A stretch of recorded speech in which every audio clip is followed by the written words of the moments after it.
All right, everyone. Welcome back to Pave the Way Podcast. I'm here with Sean Zavary out of the Houston, Texas market, who is absolutely crushing it. I'm really looking forward to interviewing this guy because, dude, how old are you, by the way? I'm 28. You're 28. So you're a couple years older than me. So you're a young buck and you're doing some big things down in Houston. I heard you on, we've been going back and forth on Instagram for a while, but heard you on Steve Trang's podcast, and I was extremely impressed with your business. And I figured you'd be a great guest for the show. So I appreciate you coming on today to talk about your journey so far as an entrepreneur. I appreciate you inviting me on here, man. Thanks for the kind words. Cool, man. Well, let's get right into it. So for people who are not familiar with you, how did you get started as an entrepreneur back a couple years ago?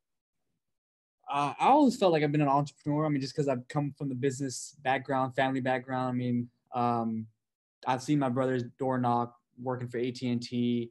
I used to sell, candy in middle school, high school, sell those, CDs that people would want, like those burn CDs, like, hey, what kind do you want on this album? And I'll go ahead and just burn it, charge like $5 or something for that. So always been kind of like little entrepreneur mindset. But so I used to work for my family's company when I was in high school and college for about 7 to 8 years. They have a furniture company out in Houston, 7 locations, 350,000 square foot combined of retail space. Yeah, it's huge. It's a very well-known furniture company. My dad started back in 1998 with my older brother, and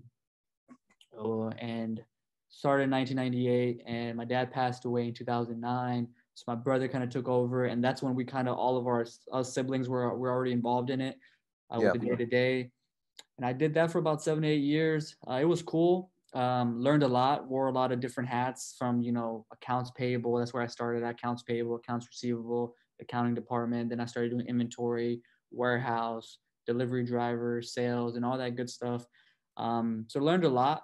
And that's kind of where I feel like the entrepreneur started, because I knew, like, when I was in the accounting department, I was like, man, I can't just be crunching up these numbers all day. It gets boring. I was like, so I told my brother that, hey, can I do something else? So I was always kind of just, wearing different hats. So did that. And then for about 7, 8 years, kind of saw a ceiling, to be honest, just didn't see myself doing furniture for the rest of my life, just with the retail world. Started getting into real estate, started getting interested in real estate. Ran into Nick Ruiz on Instagram, Alpha Flipping, purchased his book, started listening to podcasts, Sean Terry's podcast, and I was like, you know what, I got to take action. So I just started taking action and started putting bandit signs and sending direct mail, and basically that's kind of the rest is history. I mean, 5 years later, we got a team full of individuals that that we're just cranking out deals now. Now, you guys are doing real well in Houston, and that's something that really impressed me on, your journey, your backstory, having, the family business that you learned from. The big thing I took away from Steve's podcast when you were a guest on there was that you're doing more profitable deals now versus just trying to be a volume shop and do 30, 40 houses a month and make $2,000, $3,000 a transaction. I think the title of his show was like, you have some extreme net profit margin in your business that blew my mind. I want to ask you about that because a lot of guys get into this business, they start doing a lot of deals, but they're not netting a lot of money at all. They're netting sometimes less than 20%. Sometimes they're netting like 10%, or they're losing money. Right. So with your business model, what kind of when you first started scaling, like what were the first, hires that you made when you first started to scale? And then I want to kind of start there, and then I have a few follow-up questions, but I want to ask like 3 questions in one, and sure. Listeners. Yeah. Well, the first hire that I ever made was a VA. She's kind of like an admin assistant. She's still with me to today. She does like my bookkeeping now. She's still like an admin assistant. But the first in-office position hire that I made was a lead manager, someone to take the incoming calls, because we were doing a lot of bandit signs. We were doing at one point, we were doing 400 bandit signs a week.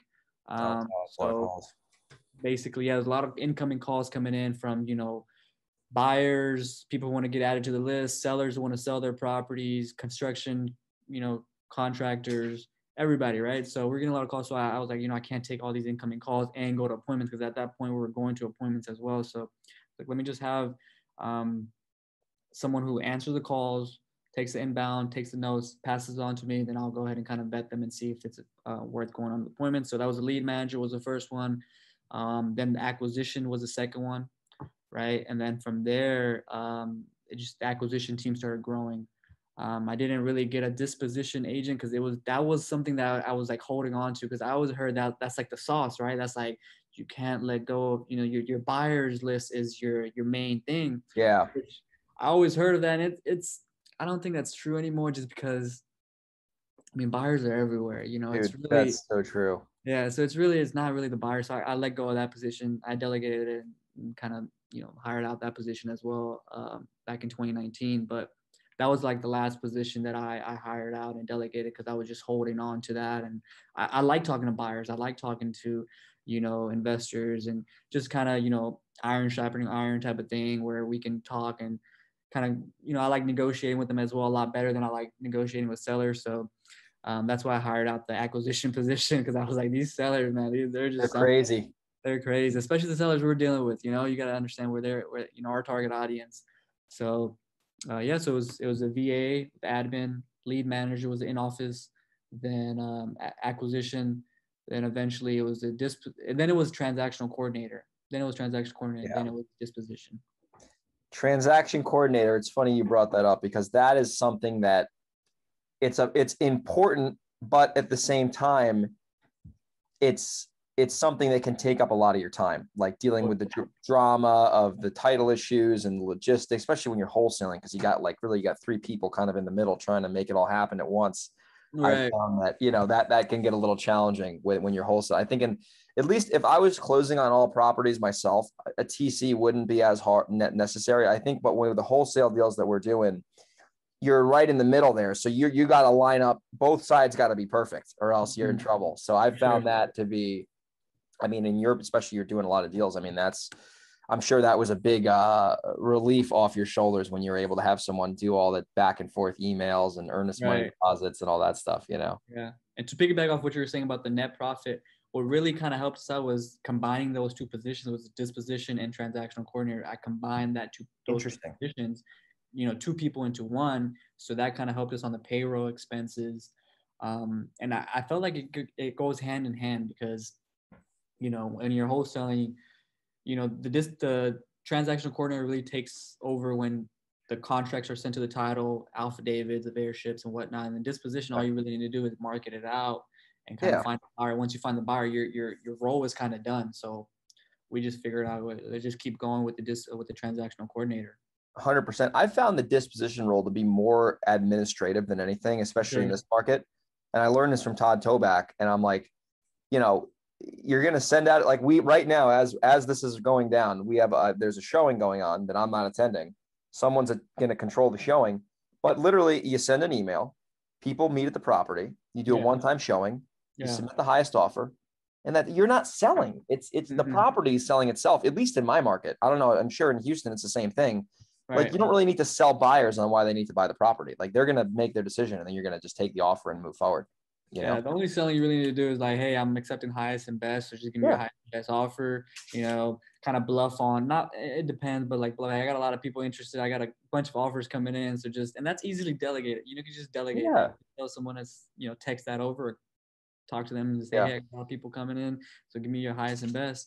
And that just builds urgency. And, especially in this market, just like you said. 100%, man. Are you now, since you switched over to kind of like the auction style, are you like, what have you seen in terms of the profit margins going up, like over the last maybe year or two, like by doing it? Because I used to undersell my deals and I thought I was like the man, but I really was leaving like a ton of money on the table. Yeah. So what have you guys kind of seen since that in terms of a profitability standpoint? So we started doing this about a year ago. A little more than a year, probably like around December, when we joined a mastermind and kind of learned about that. And I was like, man, that makes so much sense. So I would say last year, probably from like January of 2020 to like August of 2020, we were getting like 5 to 7K over asking. But now, dude, the market is so hot, especially in Houston. and the buyers everywhere, it's like average 10 to 15. I was Over just asking. 12K over asking. So are you guys making like 20, 30K a wholesale deal in Houston? Like, what is it? I mean, that's crazy, man. Yeah. So last year, 2020 numbers was 14K average. This Yeah. year, 2021 so far, it's like in the 21, 22 average. Yeah. And then In just, Houston, yeah, that's crazy. yeah. And so the quantity has gone down. Like if you compare our first quarter numbers of 2020 to 2021, I mean, we did a lot more deals last year because just inventory is low this Yeah. year. But the disposition process, the disposition part of it, we're getting, our average spread is a lot, which is cool, which I'm totally okay with, because I'd rather deal with 5 properties and make the same amount where I have to, rather than 10 properties. Totally, dude. That's been my model forever is Sure. lean and mean, big net profits. I don't care if everyone on Facebook is saying that they got 15 houses that month. Good for them. That's great. That's not easy to do, but I don't care. I don't let that phase me. You know what I mean? 15 titles that you got 15 sellers, 15 buyers, 15 titles. That's just more of a headache. I mean, it's cool especially when people coming in the game. Yeah. First couple of years, they want large numbers, large quantity. I'm doing 15 deals a month. That sounds super cool. It sounds sexy. Yeah. Yeah. But once you Until really you do it. yeah, then you're just like, man, I want to just do one deal a month and just make 100K and I'm good. Dude, honestly, you can do that in California. Like that's a legitimate, like, or in, New York City or something like that. Like you could, I mean, it would be tough, but you could do that, because the values are there. So, dude, the thing I liked about your interview with Steve, I know we're talking a lot about that, but I personally was like, holy shit, I need to like message this guy immediately after this interview. I think I like pulled over at the gas station. I was like, yo, holy shit, like I got to get you on the show. Yeah. Because the thing I liked was that you're just super real. You're super upfront. You're very laid back and like chill kind of guy. You're not one of these guys who's all like hyper all over the place. What is something that you have learned by, just from doing wholesaling for the last like 5 years that none of the gurus tell you, right? That like, it's kind of the thing under the rug, that just from experience, you have just learned that, man, no one says this. And if people knew about this, maybe they would at least have a better decision, have a better idea of what they're getting into when it comes to this business. Yeah. I mean, trust me, there's a lot of gurus out there and they're saying a lot of different things. I mean, especially now, I mean, it's everywhere. My wife was on my Instagram accidentally. She got on my Instagram. I don't know how. She didn't tell me how, but she got on my Instagram. She was like, how do I follow all these people? They're like all trying. She's like, I wanted to buy a real estate course just by going through your Instagram feed. Because there's so many people, like there's a bunch of people just selling courses, which is cool. It's good, right? Yeah. It's a income producing avenue. So anyways, so there's a lot of people saying a lot of things. So I'm not sure what I say. I'm pretty sure someone said it already. But what I would say is there's a few different things. But one is, you just gotta to get into the wholesaling business. It's not like something. Let me just kind of look into it and just kind of see if it works for me. You got to get in and be obsessed. Like it's a business and it seems simple, but it's not easy.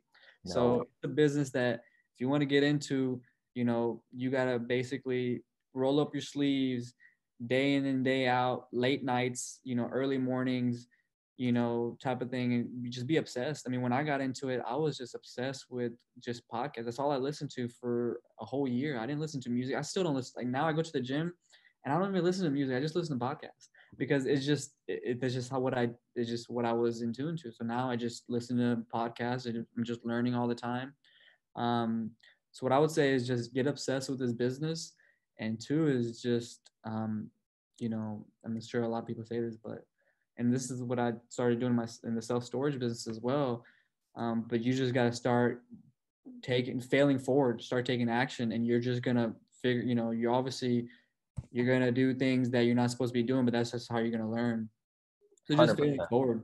100%, man. And that's phenomenal advice. Cause a lot of people, I think the thing I've noticed with wholesaling, and you made 2 good points there, is that a lot of the gurus make it seem like you could do it part-time, which you can, in theory, you can do it part-time, but it takes so much, especially in the beginning when you don't know what you're doing, it takes so much more energy and effort to actually put a deal together because you have no skills in the beginning for the most part. And people, they think that they're going to like make 100 calls and get a $10,000 assignment fee. And that's just not reality in this, especially in this market where there's a lot more, it's just tougher to get deals, but you can make more money. I think if they just had the right expectations going into it, they would be 20 times better off, just whether they wanted to do it or not. And another thing I think that people don't talk about, that I've discovered this just from the hard way, Right. that I don't think wholesaling is real estate investing. If you were to define real estate investing, I think wholesaling is just sales and marketing. Absolutely. I think when you buy a rehab and flip it or wholesale it or rent it, I think that's technically real estate, because you're like investing in a property, you're going to either sell it or rent it. And then like, but in wholesaling, you don't really even need to know a lot about real estate. Honestly, you need to know how to like know your KPIs. You got to know how to run direct response marketing. You got to know how to like convert and close leads. 100%. And you could probably not even know anything about real estate. Like just from my experience, like I'm like, man, like half the shit doesn't even matter. Like you, what are your thoughts on that? Cause like, I've just like over the years, I've been like, man, like this is not really real estate investing. It's just your sales, and it's great. You know, it's a great high ticket, high margin business. Right. I agree with you 100%. It is a marketing acquisition company. Yeah. That's what it is. It's a marketing acquisition company because you're investing. Yeah, you're investing, but you're investing in data. In data. Right? You're investing, if you're going to grow a team, you're investing in people as well, because of processes.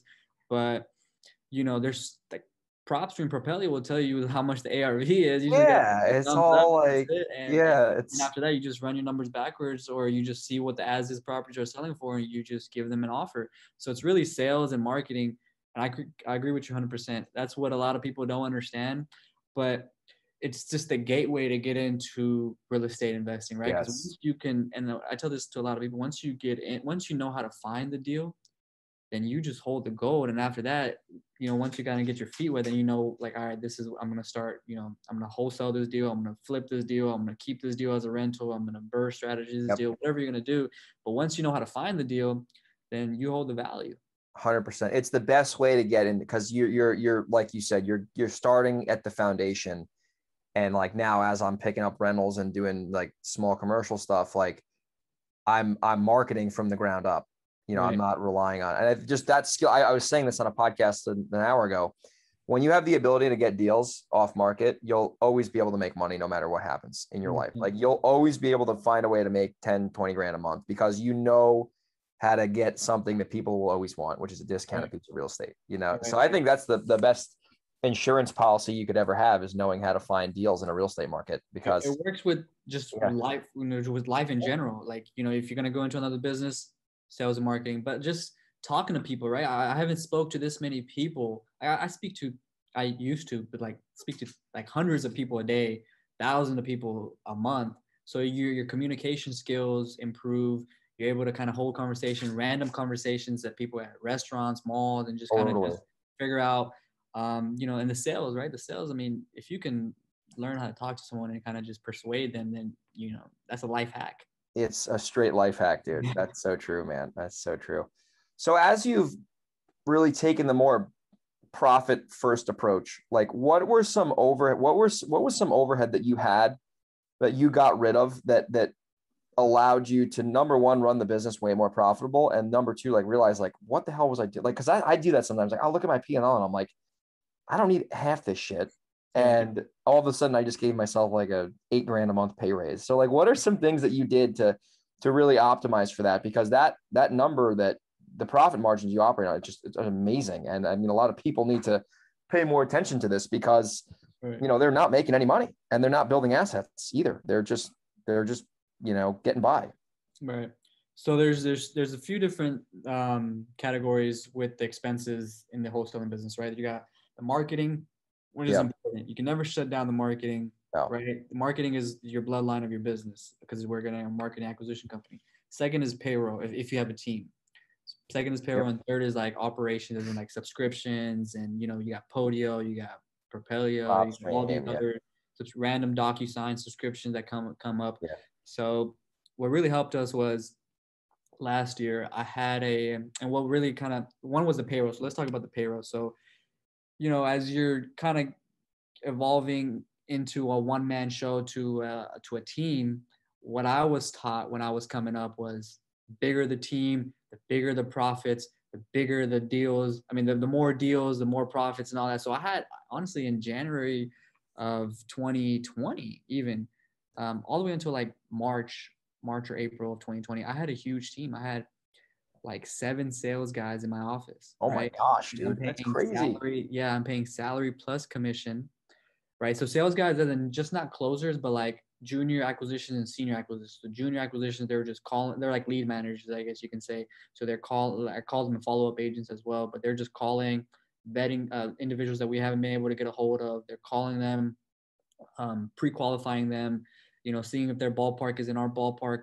offer, and then they live transfer it to a senior acquisition. The senior acquisition hops on and gets the Buys sales. the deal. Yeah. Buys the deal. So I had junior acquisitions in office. And I was paying them $1,600 a month plus 3% commission, and then a $400 incentive on a make $400 incentive on their salary to make it $2,000 a month. So obviously I had 3 of them in the office. So that was that was pretty big. Pretty big Payroll track. was high. Yeah. So what I ended up transitioning into was the cold callers that I had that I'm paying in Costa Rica, paying them $5 to $6 an hour. They came out with I was like, they're calling individuals like raw data all day. Might as well put them into my Podio system and have them, pre-qualify these sellers.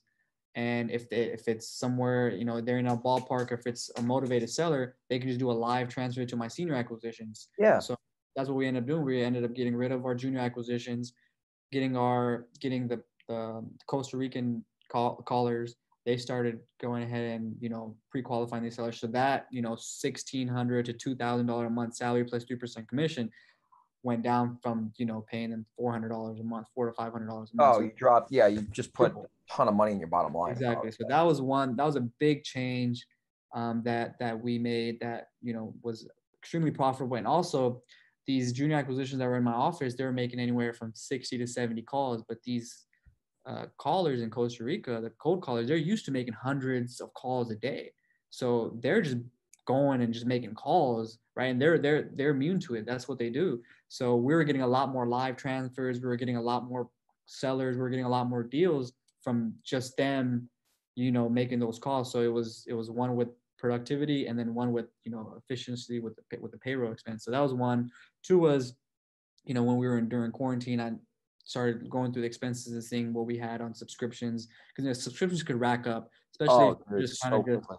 When you're in the business and stuff like that, you're just getting random subscriptions. So I had subscriptions that did the same thing, and I was like, so I cut them out. That cut like 50% of our operation expense. And then my team became leaner, where I had 3 to 4 closers on my team. This happened by accident. I didn't do this on purpose. It was just closers that I had, the senior acquisitions, some of them wanted to start their own business. Obviously, that's what they do, right? They come in, guru teaches them that, hey, go to someone who's shaking and baking in your market and learn from them, and then just go in and do just go dip out on your own. Yeah. Don't worry about the non-compete that you sign. Who cares about that? Right. So integrity nowadays anyway. Yeah. I had a couple of them who learned from me, stole some of my data, and just did up their own thing, which was a blessing in disguise, because it made my senior acquisition, my closers, a lot leaner. So I ended up going from like 3 to 4 closers to really only 1 closer, and that kind of cut it down. And so made him more money too. He made more money. It made him more money. It made, he was just kind of just focusing, rather than him prospecting, he was just getting leads like alley hoop to him from the follow up agents. They're just like, hey, dude, they want 50 to 60. Our maximum allowable offer is 70. There goes the deal. And he was just getting deals like that. There goes the deal. Hey. Yeah. I was like, damn, this is brilliant. Like this is like, let's keep doing this. So right now we only have 2 closers, 2 junior acquisitions, which are the follow-up agents, and 1 transactional coordinator in disposition. So the payroll expense went down with that. The subscriptions went down. And then we just became smarter on our marketing, right? We just became smarter, as in, this is what's working, this is what's not working. I mean, sitting at home for quarantine was a blessing in disguise, man. It was amazing. We just sat at home all day. My wife was pregnant too, so we didn't have to go out anywhere. I was mainly focused on my business and my wife with being pregnant, and just like, all right, this is what's working in our business. This is what's not working in our business. This is what we just need to double down on. This is what we need to cut out. And that's it. It was just focusing more on the KPIs, on the marketing part of it. That's amazing, man. That's such a, I mean, you were able to just see the forest from the trees. You know what I mean? And the business is simple. It's it simple, is. but it's not simple when you're getting in. The first couple of years, 3 years, you're eating Yeah, shit, it's chaos, dude. So, It's pandemonium. it's experience. Experience trumps everything. It's so true, man. That's so true. And like, it just comes down to like, it's leads, offers, contracts, closings, revenue. And then you can make a whole fucking empire out of that. Yeah. You know what I mean? Yeah. Like, it's just, and the people like, oh my God, like I've even noticed, man, with some of these like softwares that are out there, I have found that if I just know my numbers and I know my cost per deal, which I know, I can have this most stacked list in the world, but like that is almost like I have not found that to be as effective as people make it seem. I'm not saying it doesn't work at all. It kind of does, but I'm better off knowing my numbers as a true business owner and just going off of that than being like, oh, let me 9 stack this list and only market it. Like I've found the software to be a little bit more confusing than effective, at least in my business, in my area. Mm-hmm. I like going off just, I know my cost per deal. I know what the KPIs are. Mm-hmm. And I think a lot of people, they look for these shortcuts, which some of them will definitely help you. Mm-hmm. But I think if you really know your numbers and it comes down to how many leads are you getting in and how many offers are going out, mm-hmm. and whether it's you or your team, you're going to be in a better position. Then you can take those numbers and you can manipulate them and use some software to help that. But at the end of the day, if you're not making offers every day, you are going to be in trouble. You're in trouble. Just like, I mean, I feel like it's best what Ben Daniel says, TTP, talk to people, man. You just got to talk to people. Because when you talk to people, you tell them what you're doing, you tell them, hey, I'm buying houses. It just, there's law of attraction. Things just start coming your way. True. So instead of like, and us entrepreneurs, we have the shiny object syndrome, right? But when people are getting in, their shiny object syndrome is, oh, this new software, this new list, this new stacker, whatever. And that's what they're focusing on rather than talking to people, making them offers and letting them know, hey, I'm buying houses. Do you know anybody who's looking to sell if you're not looking to sell? 100%. And then following up, which is where we get like all of our deals, by the way. It's like follow up. Like, it's embarrassing how many deals come from follow up where it's just like they were not motivated in, June or whenever. They're not motivated in September, but now, whenever. It's just crazy. I mean, people who are not following up are just, they might as well just give me their CRM and I can follow up. Right. Anyway, man, we could talk about this for hours. Listen, as you've built your successful business, and learned a lot of lessons over the last 5 years, what is, what would your best advice be for someone who is either new to the business or they're looking to get their business to the next level in terms of, going from maybe doing one deal every few months to having this be a real consistent source of income, whether they want to build a team or do it on their own? If you had to give them like just a golden nugget that you've learned from experience, what would that be as we wrap the show up? What I learned from experience. So what I've learned, one is putting your head down and just getting to work, right?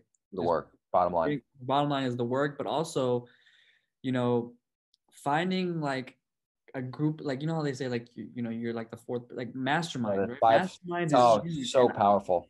It's so powerful. Masterminds, connecting with individuals who are doing it, and honestly, copying and pasting, man, that's all it really takes. It's not complicated. Like finding what's working for others, what you feel can work for you. Cause there's a bunch of different, marketing channels out there and, things of that nature out there. Don't just try everything, but try what's working for someone. See if it will work for you, if it fits your, your lifestyle, your buying criteria, or your team, environment, culture, whatever it is, and just copy and paste it and just learn from them. I mean, you have to surround yourself by individuals who are doing things, who are shaking and baking. And you can't just, if you're trying to be a real estate wholesaler who wants to make 7 figures, you can't be hanging around with your friends who have 9-to-5 jobs and playing basketball on the weekends. Like, that's not going to work. It's not going to work, man. It's not. Yeah. You got to put yourself in those environments that you want to put yourself into, right? It's, you have goals, people create goals, people have, have visions and stuff like that, but it's really those habits that you have and the individuals that you surround yourself that you're really going to become. So if you don't have the habits of, a 7-figure wholesaler or a real estate investor or wherever you want to be, then it's going to be hard for you to be that type of person. You have to manifest that, right? 100%. Man, that's such good advice. I hope the listeners rewind that because they say they want to do it, but then they don't follow up with their actions. They're like, they want to They want to make, 7 figures, but yet they're playing Xbox for 3 hours a night. Exactly. It's You like, can't, what are you you can't doing? read Xbox. I mean, you can't play Xbox or people are like, yeah, I'm reading books. I'm reading Harry Potter. Bro, Harry Potter is not going to get you, there. You got to read the different type of books. You got to change your frequency on your mind to get you to that level that, other individuals are at. And it's possible, man. Then, like I said in Steve Train's podcast, I always look at it this way. Why can't I do it? If someone else is doing it, it's not egotistical way or anything like that. We're all the same. We're all humans. We all have 24 hours. If he or she can do it, so can I. It just takes work. It just takes mindset, and that's it. Just go for it. That's so true, man. That's great advice to end the show on, man. Well, if people want to get in touch with you and connect with you, what's the best way for people to connect with you and your company? And so they can Instagram and Facebook is good. They can email me as well. So Instagram is Sean Zavary, SEAN, Zavary, Z as in zebra, AV as in Victor, ARY. Same thing with Facebook, Sean Zavary, or they can email me at Sean@greenlightoffer.com. So Greenlight awesome. Offer. Sean@greenlightoffer.com. We'll make sure that we have that in the show notes. And Sean, man, appreciate you coming on the show as a guest, man. I could talk to you for hours. And man, I hope you guys keep crushing it. And this was definitely a great show. And I know some listeners are going to get a lot of value from it. Likewise, buddy. I appreciate you having me on here again. Thanks, buddy. Thanks.